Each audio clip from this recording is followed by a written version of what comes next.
ছাত্ৰ-ছাত্ৰীসকল আজি আমি দশম শ্ৰেণীৰ গণিত বিষয়ৰ সপ্তম অধ্যায় অৰ্থাৎ স্থানাংক জ্যামিতিৰ বিষয়ে আলোচনা কৰিবলৈ লৈছো। তোমালোকে নৱম শ্ৰেণীত স্থানাংক জ্যামিতিৰ বিষয়ে অধ্যয়ন কৰি আহিছা। এতিয়া আমি স্থানাংক জ্যামিতি ব্যৱহাৰ কৰি কিদৰে দুটা বিন্দুৰ স্থানাংক দিয়া থাকিলে সিহঁতৰ মাজত দূৰত্ব নিৰ্ণয় কৰা হয় বা তিনিটা বিন্দুৰ স্থানাংক যদি জনা থাকে তেতিয়া সিহঁতে গঠন কৰা ত্ৰিভুজৰ কালি আমি কিদৰে উলিয়াব পাৰোঁ বা দুটা প্ৰদত্ত বিন্দু সংযোগী ৰেখাখণ্ডক এটা নিৰ্দিষ্ট অনুপাতত ছেদ কৰা বিন্দুটোৰ স্থানাংক আমি কিদৰে উলিয়াব পাৰোঁ সেই বিষয়ে অধ্যয়ন কৰিম। প্ৰথমতে আমি দূৰত্ব সূত্ৰ অৰ্থাৎ কিদৰে আমি দুটা বিন্দু দিয়া থাকিলে সিহঁতৰ মাজত দূৰত্ব নিৰ্ণয় কৰিব পাৰোঁ সেই বিষয়ে আলোচনা কৰিম।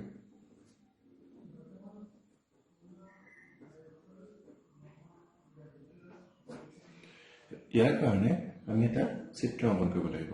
চিত্ৰটো কি হ'ব, আমি এক্স অক্ষ আৰু ৱাই অক্ষ দুটা অক্ষ আমি আঁকি ল'ম।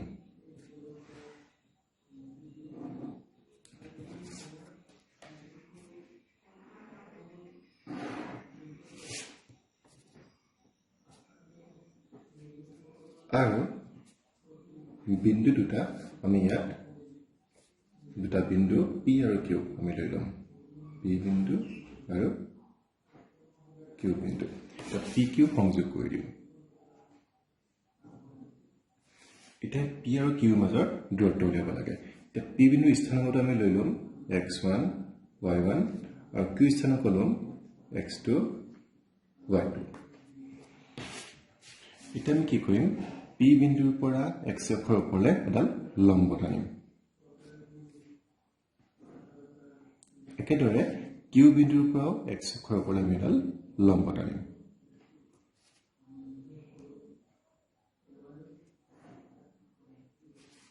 আৰু পি বিন্দুৰ পৰা আমি এই নামকেইটা দি দিওঁ, পি পৰা যিটো লম্ব আছে তাৰ নামটো পি আৰ আৰু কিউ পৰা লম্বটাৰ নামটো কিউ এছ। আৰু পি বিন্দুৰ পৰা কিউ এছৰ ওপৰত আন এডাল লম্ব টানিম যাৰ নাম দিম পি টি আৰু মূল বিন্দু হ'ব অ'।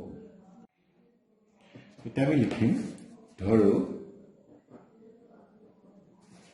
দুটা বিন্দু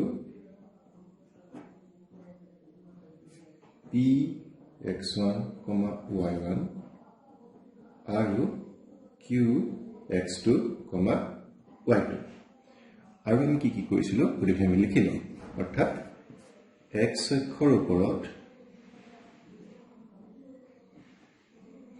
পি আৰু কিউ বিন্দুৰ পৰা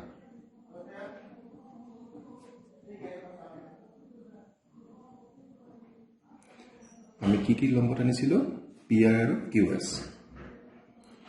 ক্ৰমে পি আৰ আৰু কিউ এছ লম্ব টনা হ'ল। আৰু আমি কি কৰিছিলোঁ, পিৰ পৰা কিউ এছৰ ওপৰত পি টি লম্ব টানিছিলোঁ। সেইটো আমি লিখিলোঁ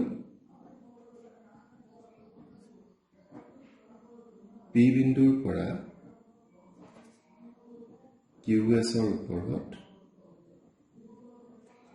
পি টি লম্ব টনা হ'ল। এতিয়া আমি এই যোনবিলাক O' R, O' S, P R, T S, T Q ইহঁতৰ আমাৰ দূৰত্বটো উলিয়াই লওঁ। আৰ আৰু এছ বিন্দুটো ৱাই অক্ষৰ পৰা কিমান দূৰত আছে সেইটো নিৰ্ণয় কৰিম। এতিয়া যদি আমি আৰ বিন্দুটো উলিয়াব বিচাৰোঁ তেতিয়া আমি চাম পি বিন্দুৰ স্থানাংক কিমান, x1 y1 অৰ্থাৎ x1 মানে কি হৈছে অ'ৰ পৰা আৰৰ দূৰত্ব। অৰ্থাৎ আমাৰ কি হ'ব, এতেকে O' R is equal to x1। একেদৰে যদি আমি এছ বিন্দুটো উলিয়াওঁ তেতিয়া আমাৰ কি হ'ব, অ' এছ আমি উলিয়াব লাগিব। এতিয়া অ' এছ কিমান হ'ব, আমি তাৰ কাৰণে কিউ বিন্দুটো চাওঁ। কিউ বিন্দুটো আমাৰ কিমান আছে x2। অৰ্থাৎ আমাৰ কি হ'ব O' S is equal to x2। একেদৰে আমি এতিয়া কি কৰিম, পি আৰু কিউ বিন্দুটো আমাৰ এক্স অক্ষৰ পৰা কিমান দূৰত আছে আমি চাম। তাৰ কাৰণে এটা কি উলিয়াব লাগিব, পি আৰ আৰু Q S. P R is equal to, এতিয়া আমি এক্স অক্ষৰ পৰা কিমান দূৰ আছে যাবৰ কাৰণে আমি ৱাই অক্ষৰ পিনে কিমান দূৰ গৈছে আমি চাম। অৰ্থাৎ y1 গৈছে। অৰ্থাৎ পি আৰ মানে হ'ব y1 আৰু কিউ এছ মানে হ'ব y2। এতিয়া আমি কি কৰিম, কিউ টিৰ মানটো উলিয়াই দিম। কিউ টি মানে কিমান হ'ব, QT is equal to আমি লিখিব পাৰো QS minus TS.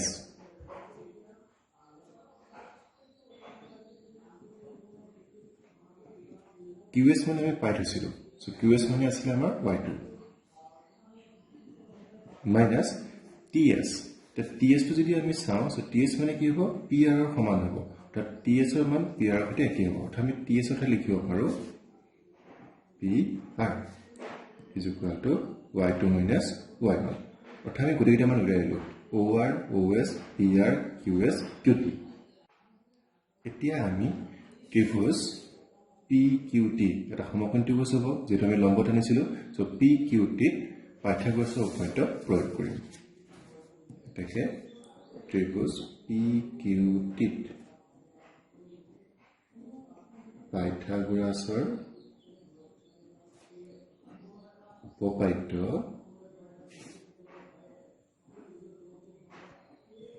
প্রয়োগ করি সো আমি কি পাম PQ square is equal to PT square plus QT square. PQ square is equal to PT square plus QT square. The PT square মানে কি হ'ব the PT square মানে কি লিখিব পাৰো PT অৰ্থাৎ আমি লিখিব পাৰো RS ৰ সৈতে সমান হ'ব প্লাস আৰু QT মানে আমি উলিয়াই থৈছিলো y2 minus y1 whole square. তে RS মানে আমি কি লিখিব পাৰো আকৌ RS মানে আমি লিখিব পাৰো OS minus OR.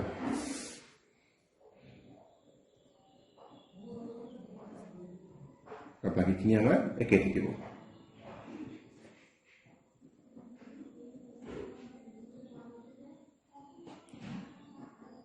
এটা কি হ'ব OS আৰু OR মানে আমি উলিয়াই থৈছিলো OS মানে আছিল x2 OR মানে আছিল x1 অৰ্থাৎ x2 minus x1 whole square plus y2 minus y1 whole square.